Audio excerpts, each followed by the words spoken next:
Jerusalem did not fall because one army was stronger than another. It fell because, for the first time in generations, the region around it had stopped fighting itself.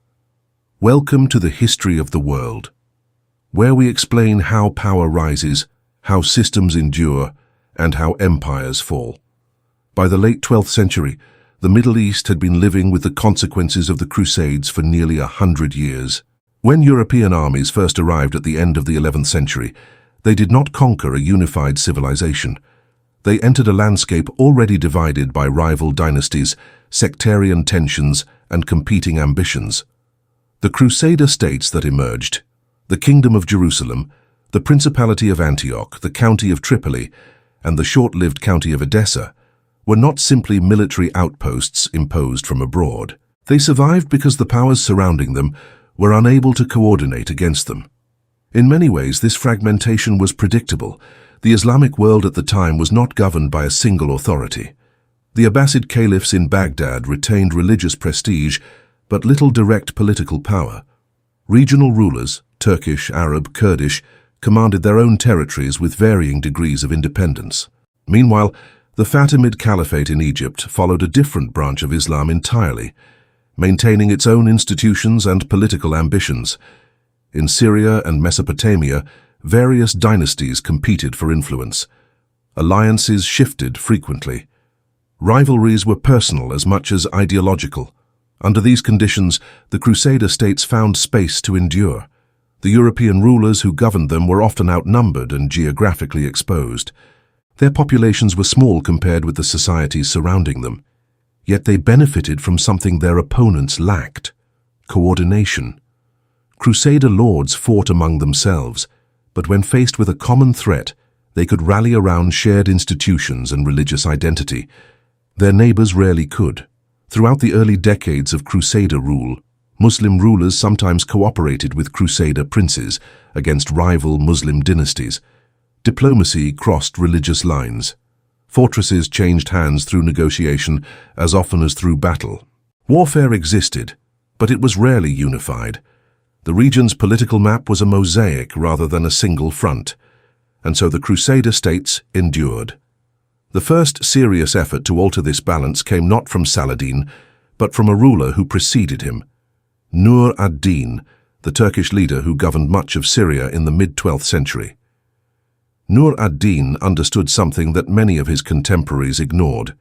The Crusader states were not invincible. They were beneficiaries of division. His strategy was therefore simple, though not easy: unify the Muslim territories surrounding them. Nur ad-Din promoted the idea of jihad, not merely as religious struggle, but as political coordination. He invested in institutions that reinforced legitimacy: mosques, schools, charitable endowments. He framed resistance to the Crusader states as a shared cause that could transcend local rivalries. Slowly, through diplomacy and military pressure, he extended his influence across parts of Syria. Yet even Nur ad-Din faced structural limits. Egypt remained outside his control, and Egypt mattered. To understand why, one must look beyond the battlefield and toward resources. Egypt was among the wealthiest regions of the medieval world. The Nile's annual floods sustained reliable agricultural production. Grain surpluses supported dense populations and robust trade. Whoever governed Egypt controlled not only land, but revenue, food supply, and maritime connections across the Mediterranean. At the time, Egypt was ruled by the Fatimid Caliphate, whose authority had weakened considerably. Internal disputes and court intrigue had eroded stability. The government relied heavily on military factions whose loyalty was uncertain. External pressure from both Crusader forces and Syrian rulers threatened its survival. This instability created opportunity. Nur ad-Din sought influence in Egypt, partly to secure resources and partly to prevent the Crusaders from doing the same. If the Kingdom of Jerusalem had successfully expanded into the Nile Valley, the strategic balance of the entire region would have shifted dramatically. To intervene in Egypt, Nur ad-Din sent one of his trusted commanders, Shirkuh, an experienced Kurdish general. Accompanying him was a younger relative, who at the time attracted little attention beyond the military camp. His name was Yusuf ibn Ayyub. History would remember him differently. Yusuf ibn Ayyub, later known as Saladin, did not arrive in Egypt as a conqueror. He arrived as part of an expedition intended to stabilize a failing government and extend Syrian influence. The political situation in Cairo was chaotic. Court officials competed for power. Military factions maneuvered behind the scenes. Alliances shifted rapidly. Shirkuh's campaign navigated this uncertainty through negotiation as often as through force. After a series of interventions and political struggles, Shirkuh emerged as vizier of Egypt, the chief administrator under the Fatimid Caliph. His tenure, however, was brief. Within months he died unexpectedly. Power then passed to his nephew. Saladin was not yet the figure later chroniclers would celebrate. He was young, cautious, and relatively unknown in broader politics. Yet the position he inherited placed him at the center of a fragile but decisive transformation. Egypt remained formally under Fatimid rule, which adhered to Shia Islam. Saladin and his Syrian allies were aligned with Sunni institutions and with the Abbasid Caliphate in Baghdad. The difference was not merely theological, it carried political significance across the Islamic world. Saladin proceeded carefully. He did not immediately dismantle the existing order. Instead, he consolidated administrative authority, reorganized the military structure, and secured loyalty among key factions. Gradually, he reduced the influence of rival power centers. Then, in 1171, he made a move that reshaped the political landscape. The Fatimid Caliphate was abolished. In its place, Egypt formally acknowledged the authority of the Sunni Abbasid Caliph.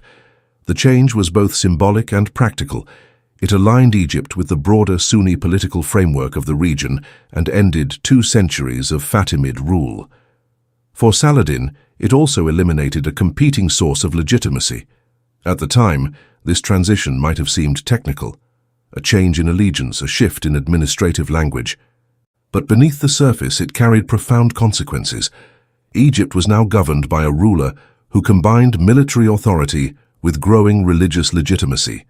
And more importantly, Egypt's resources were now integrated into a broader strategy. Saladin invested heavily in strengthening the country's administrative and defensive infrastructure. Fortifications were improved, revenue systems were reorganized, the navy was rebuilt. The goal was not immediate expansion, it was stability. That decision proved crucial. Many leaders throughout history have attempted rapid conquest before consolidating their base of power. Saladin chose the opposite approach. Egypt provided the grain that could sustain armies, the wealth that could fund campaigns, and the population that could support prolonged conflict. Without securing it first, any confrontation with the Crusader states would have been premature. Meanwhile, events in Syria created new possibilities. When Nur ad-Din died in 1174, his territories did not pass smoothly to a strong successor. His heir was young. Rival factions emerged. Regional leaders sought advantage. The coalition that Nur ad-Din had gradually assembled began to loosen. For many rulers, this would have been an invitation to seize territory through force. Saladin approached it differently. He advanced into Syria not as a conqueror claiming inheritance, but as a protector claiming responsibility. His public message emphasized the defense of the Muslim world against Crusader expansion. By framing his actions within this larger purpose, he avoided appearing as merely another ambitious warlord. Cities such as Damascus gradually accepted his authority. Others resisted. Negotiations alternated with military pressure. Alliances shifted repeatedly. Yet over time, Saladin's position strengthened. What emerged was not a sudden empire, but a slowly consolidating network of territories. Egypt in the south, key Syrian cities in the north, and expanding influence across the region. The structure that had once been fragmented began to align. Crucially, this alignment occurred before any decisive campaign against Jerusalem itself. Saladin understood that defeating the Crusader states required more than battlefield victory. It required removing the political divisions that had allowed them to survive. Unity was not proclaimed, it was constructed. By the mid-1180s, the balance of power in the region had changed.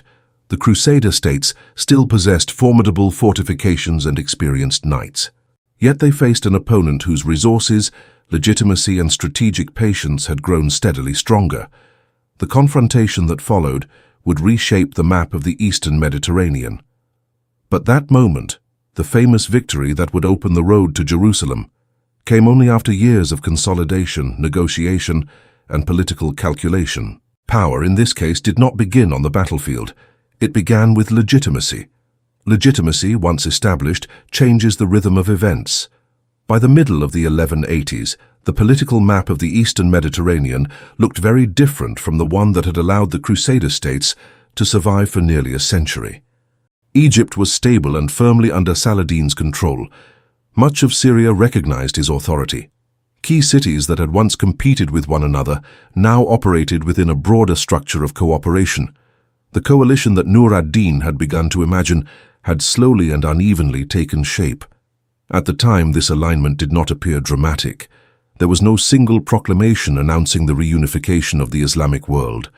Local rivalries had not disappeared entirely. But something fundamental had shifted. The major centers of power were no longer pulling in opposite directions. This altered the strategic equation facing the Crusader states. For decades, the Kingdom of Jerusalem and its neighboring principalities had relied on the same pattern of survival. When one Muslim ruler threatened them, they sought alliances with another. When conflict erupted among their neighbors, they maneuvered diplomatically to maintain breathing room. Geography favored them in certain respects. Their fortresses were strong, their cavalry highly trained, and European reinforcements occasionally arrived by sea. But their greatest protection had always been division among their opponents. That protection was now weakening. Meanwhile, inside the Crusader kingdom itself, political tensions were growing. Leadership struggles among the Frankish nobility complicated decision-making. Alliances among powerful families shifted unpredictably. Disputes over succession and authority produced factions that rarely trusted one another completely. In stable times, such rivalries might have remained manageable. In moments of strategic pressure, they became dangerous. One figure in particular intensified the instability: Reynald of Châtillon, a Crusader lord whose aggressive actions repeatedly violated diplomatic agreements. Reynald conducted raids against Muslim caravans traveling between Syria and Egypt, routes that had been protected by negotiated truces. In one notorious episode, he even threatened to attack the holy cities of Mecca and Medina by launching ships into the Red Sea. These actions were not merely tactical provocations. They undermined the fragile diplomatic balance that had existed between Jerusalem and Saladin's territories. At first, Saladin responded cautiously. He had spent years building legitimacy as a defender of the Muslim world, not as a reckless aggressor. War required justification that could unify his coalition rather than fracture it. Reynald's raids provided that justification. When a caravan under Saladin's protection was attacked and its members captured despite an existing truce, the incident reverberated throughout the region. Saladin demanded restitution. Reynald refused. Within the Crusader leadership, some recognized the danger of escalation. Others underestimated it. At the time, confrontation seemed avoidable. It was not. In 1187, Saladin mobilized forces from across his territories. Armies gathered from Egypt, Syria, and surrounding regions. The scale of the mobilization reflected the political unity he had spent years constructing. What had once been separate regional armies now marched under coordinated command. The Crusader leadership responded by assembling its own forces. The Kingdom of Jerusalem called its nobles and knights to arms. Reinforcements arrived from allied territories. The resulting army represented one of the largest military forces the Crusader states had ever fielded. The two sides moved toward each other in the summer heat of the Levant. Their encounter would take place near a pair of volcanic hills known as the Horns of Hattin. Geography played a quiet but decisive role in what followed. Saladin understood the terrain and the climate. Water sources in the region were limited. Summer temperatures were punishing. Movement across open ground could exhaust heavily armored troops quickly. By maneuvering carefully, he positioned his forces in a way that restricted access to water for the Crusader army. The Frankish commanders faced a difficult choice. Remaining near their fortified positions risked allowing Saladin to devastate surrounding lands and weaken their authority. Advancing toward his forces meant marching across arid terrain under intense heat. They chose to advance. What followed was not a sudden clash, but a gradual tightening of pressure. Saladin's forces harassed the Crusader columns as they marched. Access to water became increasingly scarce. Fires set in the dry grass intensified the heat and confusion. By the time the Crusader army reached the plateau near Hattin, exhaustion had already taken its toll. On July 4, 1187, the battle unfolded. Encircled and dehydrated, the Crusader army struggled to maintain formation. Cavalry charges failed to break the surrounding lines. Infantry cohesion weakened under relentless attack. One by one, defensive positions collapsed. The result was not simply defeat but destruction. Many of the kingdom's leading nobles were captured. The True Cross, a relic carried into battle as a symbol of divine favor, was seized. King Guy of Jerusalem himself was taken prisoner. Among the captured leaders was Reynald of Châtillon. According to chroniclers, Saladin personally confronted him. Reynald was executed shortly afterward, an act framed as punishment for repeated violations of truce rather than indiscriminate vengeance. Other prisoners, including King Guy, were spared. The distinction mattered. The victory at Hattin shattered the military capacity of the Crusader kingdom. Without its army, its fortified cities were vulnerable. Over the following months, Saladin's forces captured key strongholds across the region. One after another, towns and fortresses surrendered. Eventually, the road to Jerusalem lay open.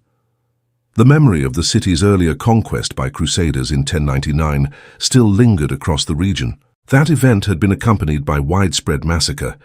Chroniclers described streets filled with blood and indiscriminate killing. The memory had hardened attitudes on both sides of the conflict. When Saladin's army approached Jerusalem in October of 1187, the city's defenders understood their position was precarious. Negotiations began. After brief resistance, the city agreed to surrender under terms that allowed inhabitants to ransom themselves and depart safely. There was no mass slaughter. Christian holy sites were respected. Pilgrims were allowed access under regulated conditions. The transition of control was firm but measured. At the time, this restraint seemed practical. It reinforced Saladin's image as a legitimate ruler rather than a conqueror seeking vengeance. The contrast with the events of 1099 did not go unnoticed among contemporaries. Yet even this moment of triumph did not end the conflict.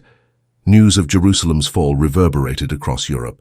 Within 2 years, a new crusade, the Third Crusade, would bring major European monarchs into the eastern Mediterranean, including Richard the Lionheart of England.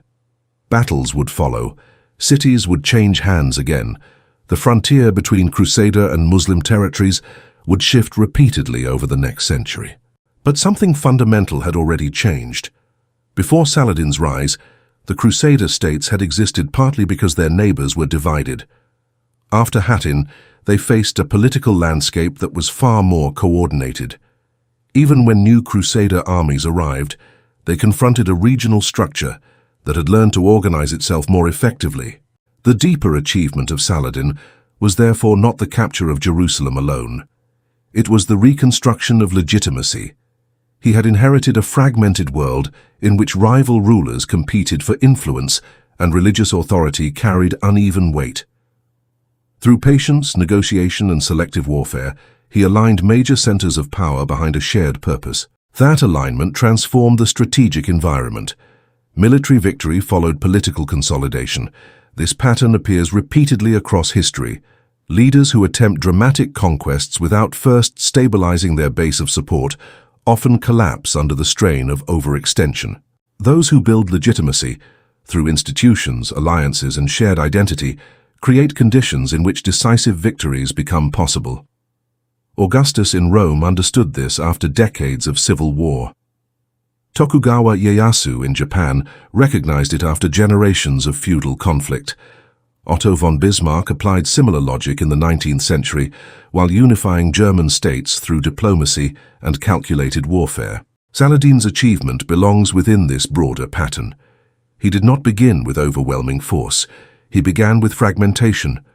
Step by step, he reshaped the political system around him until it could support the confrontation that followed. The Crusader states were formidable, their castles were strong.